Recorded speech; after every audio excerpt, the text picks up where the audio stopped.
સમાચાર હિંમતનગરથી પ્રાપ્ત થઈ રહ્યા છે, જ્યાં પણ ખૂબ વરસાદ વરસ્યો છે। નીચાણવાળા રસ્તા ઉપર પાણી ભરાઈ ગયા છે। કાટવાડ કોઝવે ઉપર પાણી ભરાઈ ગયા છે, જેના કારણે કાર પાણીમાં ફસાઈ ગઈ। ચાલક સહિત 2 લોકો આ ગાડીમાં સવાર હતા, તમામને બચાવી લેવામાં આવ્યા છે। દ્રશ્યો જોઈને જ આપ અંદાજો લગાવી શકો છો કે સ્થિતિ કેટલી ભયાવહ હશે। દોરડાની મદદથી એક વ્યક્તિને બચાવવામાં આવ્યા, કેમ કે પાણીનો તેજ પ્રવાહ અહીંયાથી પસાર થઈ રહ્યો છે। એવામાં કાળા રંગની આ ગાડી, 3 લોકો આ ગાડીમાં સવાર હતા અને બાદમાં અધવચ્ચે જ ગાડી રોકાઈ ગઈ।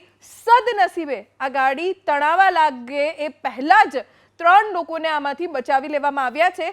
ખૂબ જહેમત ઉઠાવવામાં આવી અને ફાયર વિભાગે એકમાત્ર દોરડાની મદદથી પાણીના તેજ પ્રવાહની વચ્ચેથી એક પછી એક 3ને બચાવી લીધા।